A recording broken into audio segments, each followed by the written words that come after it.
하나님 말씀 보시겠습니다. 하나님 말씀은 에스겔서 32장입니다. 제가 오는 성경은 구약성경 1199쪽입니다. 할렐루야. 오늘도 새벽에 나오신 여러분 감사합니다. 오늘 말씀 통해서 힘을 얻고 능력을 얻고 이 말씀이 우리 삶에 안정감을 주는 귀하고 복된 말씀이 되기를 소망합니다. 자, 오늘은 에스겔 32장 당신의 영향력이 공동체를 결정한다 라는 제목 갖고 말씀을 나누고자 합니다. 오늘은 크게 32장은 두 개의 단락으로 나눌 수 있는데요. 1절부터 16절, 그 17절부터 또 32절까지 이렇게 볼 수 있는데요. 1절부터 16절은 큰 악어의 몰락이고 17절부터는 애굽, 아수르, 엘람, 그리고 메섹과 두발, 에돔과 시돔, 그리고 바로의 헛된 위로, 이렇게 해서 단락을 좀 나눌 수가 있습니다. 자, 오늘은 에스겔서 32장입니다. 32장은 에스겔서에서 크게 보면 25장부터 32장까지 이어지는 열방에 대한 심판에 관한 마지막 장으로도 볼 수 있겠고요. 좀 조그맣게 보게 되면 애굽을 향한 경고가 우리가 29장, 30장, 31장, 그 32장, 오늘 마지막으로 나누는 말씀이 바로 애굽 경고에 대한 마지막 심판이 32장으로 기록되어 있어요. 32장은 전반부 아까 후반부를 말씀드렸는데 되게 시점이 나와 있어요. 1절을 보니까 12해째 12째 달 초하루라고 하면서 잡혀온 지 12년 12월 1일이라고 하고요.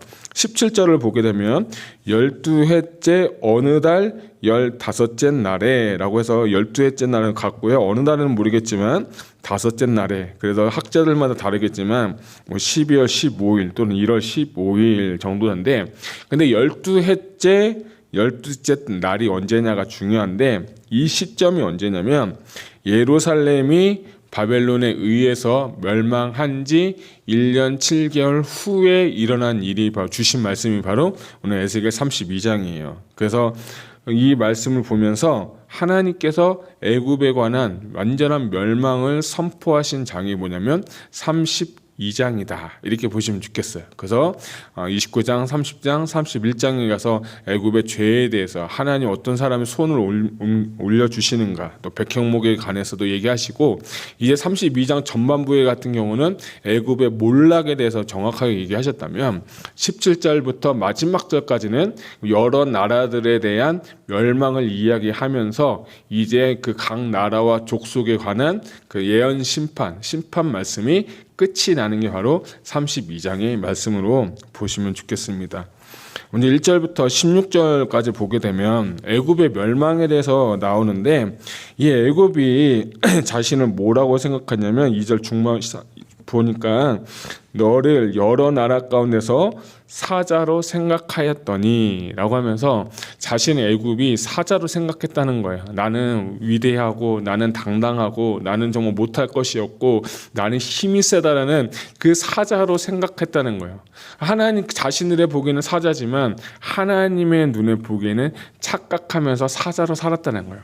근데 주님이 그 다음 말씀이 너무 재밌어요. 실상은 여러 나라 가운데 큰 악어라라고 하면서 강에서 튀어 일어나 발로 물을 휘저으면서 그 강을 더럽혔도다 라고 하면서 이 애굽을 너는 그 강에 있는 악어라고 비유하면서 너희가 그 교만에 대해서 이야기하고 있는 것을 볼 수 있습니다. 그들은 여전히 하나님 앞에서 교만한 거예요. 나는 잘할 수 있다. 난 하나님 없이 살 수 있다. 나는 힘이 세다.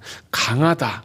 이런 것이 그들에게 있던 교만이라는 거예요. 우리가 29장부터 계속 보면서도 애굽은 교만한 거예요. 나일강도 있고 먹을 것도 있고 건강하고 군사력도 빵빵하고 못할 것이 없다라고 하는데, 근데 그 사람들이 결국에 뭐냐면 망하게 된 거예요. 9절부터 10절까지를 보게 되면 참 저는 이 말씀이 참 이렇게 와닿았는데, 9절 보면 내가 내 패망의 소문이 여러 나라 곧 내가 알지 못하는 나라들에게 이르게 할 때에 많은 백성의 마음을 번뇌하게 할 것이며 내가 그 많은 백성을 너로 말미암아 놀라게 할 것이며 내가 내 칼이 그들의 왕 앞에서 춤을 추게 할 때에 그 왕이 너로 말미암아 심히 두려워할 것이며 내가 엎드려지는 날에는 그들이 각각 자기의 생명을 위하여 무시로 떨리로다 라고 하는 거예요. 애굽 한 나라가 망하는데 애굽 한 나라가 넘어지는데 9절부터 10절까지 보면 그 모든 소문이 퍼져서 이웃 나라한테 영향력을 끼치는 거예요. 근데 어떤 영향을 끼치냐면 두려워하고 그리고 너의 생명을 하나님께서 취하시니까 무시로 떨리로다라는 거예요. 저 이거 보면서도 야, 나라 하나가 이렇게 멸망하는 게 엄청난 그 영향력을 주는구나. 엄청난 영향력을 주는데 선한 영향력이 아니라 결국에는 어떤 영향을 주는 거예요? 두려워하고 심히 떨게 하면서 이들이 벌벌벌 떨게 하는 거예요. 왜 그렇습니까? 애굽도 무너지는데 우리나라라고 별 수 있겠어. 하나님을 선택하지 않는 결과, 하나님 앞에 교만한 결과의 끝을 하나님께서 보여주시는 거예요. 그들이 그렇게 생각하는 거죠. 설마 애굽이 무너지겠어? 설마 애굽이 망하겠어? 그런 거예요. 오늘날로 하면 설마 미국이 망하겠어? 설마 미국이 멸망하겠어? 그런 거죠. 자, 여러분, 교만은 패망의 선봉이라고 했어요. 역사적으로 보게 되면 로마라는 나라도 팍스 로마라라고 해서 모든 길은 어디로 통한다? 다 로마로 통한다. 그 로마가 얼마나 좀 잘 사는 나라였습니까? 그런데 그들도 교만하니까 하나님께서 그 로마까지도 멸망을 시키신 거예요. 저는 이 25장부터 32장까지 쭉 보면서 하나님의 경영을 좀 볼 수 있는 시야가 열렸으면 좋겠어요. 하나님이 그냥 우리 가정, 우리 교회, 우리 지역을 보는 게 아니라 이 열방 가운데 일하시는 하나님의 그 손길, 열방 가운데 하나님께서 오늘 이 시대를 어떻게 이끌어 나가고 있는지를 볼 수 있는 믿음과 눈이 있어야 돼요. 그러게 되면 하나님이 오늘 나에게, 우리 교회에게, 나의 가정에게 이 지역에 원하시는 것이 무엇인지를 정확하게 알 수 있다는 거예요. 애굽의 멸망을 보고서도 가만히 있으면 똑같이 죄 지으면 똑같이 멸망받는 거예요. 근데 애굽의 멸망을 보면서도 그냥 안 되겠구나, 진짜 회개해야겠구나, 이런 마음이 들어야 된다는 거예요. 하나님께서 오늘 나에게 주신 삶, 하나님께 나에게 주신 이벤트, 나에게 주신 어떤 사건들은 그냥 괜히 하나님께서 허락하신 게 아니라 이거를 보고 감사하고 하나님께 돌아오고 하나님의 뜻을 위해서, 하나님의 영광을 위해서 살아가기 위해서 하나님이 우리에게 그런 허락하신 일로 여러분 믿으시기 바랍니다. 그래서 저는 여러분, 영향력이 어떤 것인가 정말 중요한 것이에요. 그래서 저는 계속해서 하나님을 멸시하고 교만한 백성들은 하나님께서 자신의 권능과 능력으로 꺾으시는 샘플을 보여주고 계시다, 이렇게 보면 좋겠습니다. 자, 17절부터 32절인데요. 정확하게 30절까지를 보게 되면 17절부터 21절은 애굽의 멸망, 22절, 23절은 아수르, 24절, 25절은 엘람, 26절부터 28절은 메섹과 두발의 몰라, 29절부터 30절은 에돔과 시돈인데 이게 이제 이스라엘의 이제 주변 나라들에 대한 마지막 결론과 같은 경고의 말씀인데, 저는 참 이 17절부터 30절까지 보면서 다 단락마다 좀 다르겠지만, 나라들마다 다르겠지만 비슷한 단어들이 많아요. 스올, 구덩이, 무덤, 지하, 이런 단어들이 계속해서 나오고 있는 걸 볼 수가 있어요. 이들이 하나님을 섬기지 않을 때, 하나님 말씀을 순종하지 않을 때의 결과에 대해서 계속 이야기를 하고 있는데, 근데 말씀을 보면서 이 말씀 보면서 계속해서 뭐라면 세상에서 강성한 자다라는 게 있어요. 23절, 24절, 25절, 26절, 27절은 세상에서 강성하게 한 자다라고 하고, 에돔과 그 29절부터 30절은 에돔과 시돈은 세상에서 강성한 자다, 그 세상을 두렵게 하는 자였다라고 하면서 반복되는 구절이 보면서 제 눈에 들어온 게 뭐냐면, 이 나라들이 하나님께서 쓰실 때 어떤 사람이었다? 세상을 두렵게 하고 세상에서 강성한 자였다. 그런데 결국에는 그들이 어디에 가는 거예요? 무덤에 가고 구덩이에 가고 지하에 내려간다라는 거예요. 이 말씀 보면서 왜 하나님께서 이 말씀을 우리에게 주셨을까? 왜 하나님께서 저에게 이 말씀을 주셨을까 하고 깊이 제가 기도를 해봤어요. 두발, 에돔, 메섹, 아수르, 이런 나라들 솔직하게 저랑 상관없잖아요. 나 살기도 먹고 살기도 바쁜데 이런 나라 뭐 망하는 게 나랑 무슨 상관이었어요. 근데 왜 하나님은 이 32장을 성경에 기록했을까? 저는 그게 굉장히 궁금해지기 시작했어요. 그래서 이 32장 보면서 하나님 왜 이걸 기록했어요? 하나님 왜 이것을 기록했어요? 하고 제가 기도했어요. 깊이 기도하는데 하나님이 영향력이다는 마음 주셨어요. 아까 본 것처럼 세상을 두렵게 하고 강성하게 하는데 하나님께서 각 사람마다 너희는 하나님의 왕 같은 제사장이고 하나님 나라가 있다고 하면 우리도 한 사람의 나라라는 거예요. 이 나라를 우리가 한번 여기 대입해 보자는 거예요. 정두진이라는 나라 혹은 교회를 대입하고 우리 가정이라는 것도 하나님께서 주인 되시면 그게 다 하나님의 나라인데 그 나라가 어떤 영향력을 끼치고 있느냐, 너는 어떤 영향력을 주고 살고 있느냐라고 저한테 주님이 물어보고 계시는 거예요. 그래서 하나님 주시는 말씀은 민수기 16장에 보게 되면 고란, 다단 그리고 아비람이라는 사람이 모세와 아론에게 대항을 해가지고 그들이 반역을 일으킵니다. 반역을 일으켰는데 그래서 금향로를 가져오게 하고 금향로에 그 향을 피우고 불을 피우는데 하나님께서 그때 하나님께서 심판하실 때 고란의 자손들은 땅을 벌려가지고요 땅이 그들을 삼켜서 그들이 구절에 보게 되면 스올에 내려갔다라고 했어요. 민수기 16장 32절 33절에 보면 그들이 하나님을 반역하니까 그들이 나쁜 영향력을 일으키니까 땅이 그냥 벌려가지고 그들이 어디 갔다? 스올에 갔다. 오늘 말씀도 보면 구덩이 스올 그 지하로 내려갔다. 똑같이 그 고라 자손들과 그 다 반역한 사람들이 스올에 들어간 것처럼 오늘 여기에 있는 나라들도 다 스올에 들어가서 죽음을 당을 보면서 야 진짜 선한 영향력을 끼쳐도 현찬을 파네. 나쁜 영향력, 부정적인 영향력을 하나님이 정말 기뻐하지 않는구나 하는 것을 제가 발견하게 됐어요. 그래서 제가 이거 말씀 보면서 너무 제가 하나님 앞에 기도했어요. 하나님, 우리 행복한 교회, 우리 가정, 우리 나라, 우리 이 지역은 과연 내가 살고 있는 이 지역에서 난 과연 어떤 영향력을 끼치고 있습니까? 하나님께서 원하시는 영향력은 무엇입니까? 라고 저게 물어보게 됐어요. 하나님 저한테 물어보시는 거는 너는 어떤 영향력을 끼치고 있냐? 내가 너한테 어떤 영향을 끼치고 있는지 네가 한번 점검해봐라. 주님 물어보시는 것 같아요. 이 고란, 다담, 아비담 이 사람들은요 자기들끼리 나쁜 영향력 갖고 뭉쳐가지고 대항한 거예요. 여기 있는 나라들도 똑같아요. 이스라엘의 주변에 있는 모든 나라들도 한 나라지만 그 나라의 사람들이 똘똘 뭉쳐서 세상을 강성하게 하고 세상을 정말 두렵게 하면서 하나님을 대항해서 넘어졌더니 결국엔 그들의 결론이 뭡니까? 스올에 빠져서 죽을 수밖에 없다는 거예요. 저는 이 말씀 보면서 너무 두려웠어요. 우리 공동체가 처음 기도했어요. 하나님, 정말 우리 교회는 이런 공동체 아닌 줄 믿습니다. 이런 공동체 아니었으면 좋겠어요. 진짜 사랑하고 진짜 섬기고 진짜 그들을 포용해 줄 수 있는 넉넉한 마음을 달라고 저에게 기도했어요.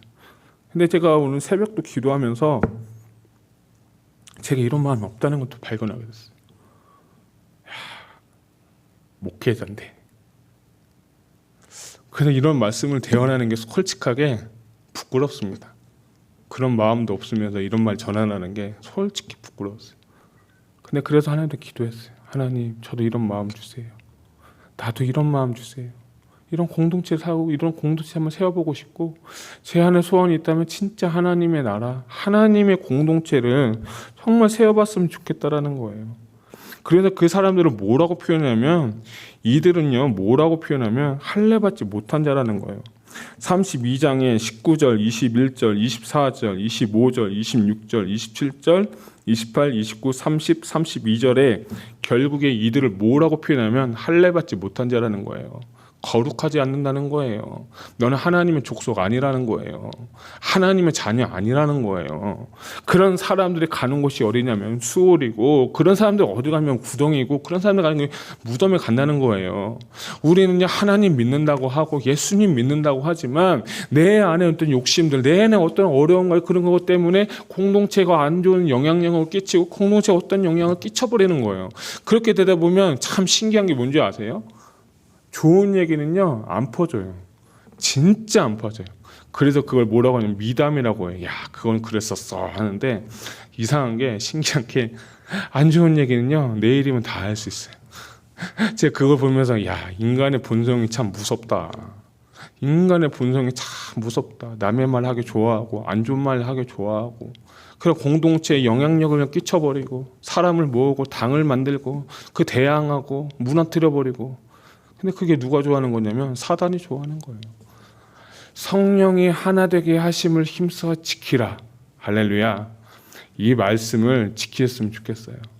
내 마음에 드는 게 어딨어요. 내 마음에 다 안 들죠. 저도. 그래도요, 우리가 하나님 사랑하면요, 사랑은 허물을 다 덮는다고 했어요. 사랑하면 다 덮는다고 했어요. 제가 얼마 전에 어떤 분하고 좀 이런저런 얘기하다가 제가 그분한테 이런 얘기했어요. 제가 이민교회를 좀 연구를 해보니까 이민교회가 처음에 참 개척하면 막 성장하고 막 부흥하고 쉽게 표현하면 사람들이 많이 모이는데 교회가 결국에 한 40명에서 50명 되면 두 가지의 길이 가는 걸 제가 봤어요. 그랬어요. 그게 뭐냐면 40명, 50명 되고 막 부흥하다가 어느 순간 되면 조그만 사소한 문제 하나 때문에 교회가 어떤 교회는 박살나고요. 그래서 막 갈라지고 또 어떤 교회는 그런 문제가 있음에도 불구하고 이거를 뛰어넘으니까 쉽게 표현하면 메가처치로 가는 거예요. 그러니까 문제 없는 교회는 없잖아요. 근데 이분이 그런 교회를 다니셔가지고 제가 여쭤봤어요. 어떻게 하면 그렇게 될 수 있을까요? 제가 진짜 저희 연구 대상이고 저도 한인교회 이민교회 목회하면서 나 진짜 이런 교회 한번 세워보고 싶어요. 근데 이분이 하는 말씀이 참 저에게 은혜됐어요. 그 목사님은 성도님들하고 굉장히 형제처럼 지냈다고 합니다. 형제처럼 지내는데 막 진짜 가족처럼 막 허물 없이 지내는 게 아니라 예의를 지켜가면서 진짜 형제와 같이 가족과 같이 막 지냈대요. 그러니까 목사님은 성도들한테 예의가 있고 성도들도 목회자는 예의가 있어가지고 그들과 같이 정말 그 예의를 지켜가면서 도와주면서 사랑하면서 섬겼대요. 근데 이분이 교회가 어느 정도 사이즈가 되니까 일할 필요가 없는데 어느 날 밤에 일을 하러 나가시는 거예요. 제가 무슨 일인지 갑자기 까먹었는데 근데 이분이 왜 일을 할까? 왜냐면 사모님도 일하고 자녀들도 일해서 돈이 부족한 사람이 없고 목회에만 집중해도 괜찮은데 왜 그럴까 봤더니 그가 돈을 벌어가지고 자신을 위해서 쓰는 게 아니라 어려운 성도님들 오면 바로 체크 끊어서 주고 그냥 교단에서 어두운 목사님 어렵다고 찾아오면 체크 끊어서 주고 자기 있는 돈 다 그냥 퍼주면서 성도를 사랑하면서 그렇게 정말 교회를 이끌었다고 합니다. 제가 그 얘기 들으면서 제가 그랬어요. 저도 그런 목사 되고 싶어요. 그래서 제가 그랬어요. 하나님한테 기도했어요. 하나님 저도 저렇게 돈 많이 주시면 많은 사람들 섬기겠습니다. 제가 그러면서 제가 그분한테 배운 게 뭐냐면 가족됨이구나.